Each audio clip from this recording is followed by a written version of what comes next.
নমস্কার প্রিয় শ্রোতা বন্ধু, শ্রুতি সাহিত্যে আপনাদের সবাইকে জানাই আরও একবার স্বাগত। মহাশিবরাত্রি প্রায় চলেই এসেছে।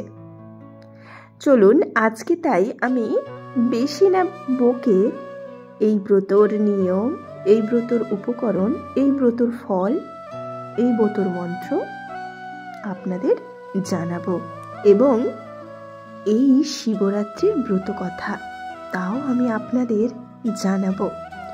চলুন সবার আগে এই ব্রতের নিয়ম। শিবরাত্রির আগের দিন নিরামিষ আহার করে রাতে বিছানায় না শুয়ে খড় বা কম্বলে শুতে হয়। ব্রতের দিন উপবাসী থেকে গঙ্গা মাটি বা শুদ্ধ মাটি দিয়ে 4টি শিবলিঙ্গ গড়ে 4 প্রহরে একটি একটি করে শিবের পুজো করতে হয়।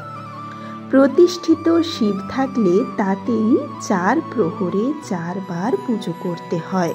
প্রথম প্রহরে দুধ দ্বারা, দ্বিতীয় প্রহরে দধি দ্বারা, তৃতীয় প্রহরে ঘিত দ্বারা ও চতুর্থ প্রহরে মধু দ্বারা স্নান করাতে হয়।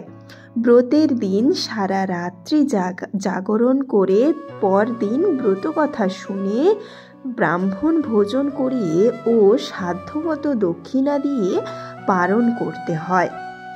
এই ব্রতের উপকরণগুলি: গঙ্গা মাটি বা শুদ্ধ মাটি, বেলপাতা, গঙ্গা জল, ফুল, দুধ, দই, ঘি, মধু ও কলা। ব্রতের ফল: যজ্ঞের মধ্যে যেমন অশ্বমেধ যজ্ঞ, তীর্থের মধ্যে যেমন গঙ্গা, তেমনি ব্রতের মধ্যে শ্রেষ্ঠ ব্রত হল শিব চতুর্দশীর ব্রত। এই ব্রত পালন করলে ধর্ম, অর্থ, কাম, মোক্ষ চতুর্বিধ ফল লাভ হয়ে থাকে। পরাণ মন্ত্র: সংসার ক্লেশদগ্ধস্য ব্রতনানেন শঙ্কর প্রসীদ সমুখ নাথ জ্ঞান দৃষ্টি প্রদ্যভব। ব্রতকথা।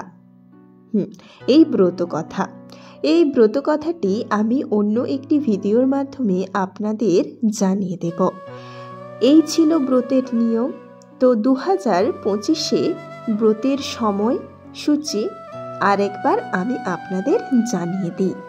এই ব্রতটি পড়বে 26শে ফেব্রুয়ারি অর্থাৎ বুধবার সকাল 11টা 8 মিনিট থেকে বৃহস্পতিবার সকাল 8টা 54 অবধি। তো এই হলো ব্রতের সময়সূচি। আজকের ভিডিও এই পর্যন্তই।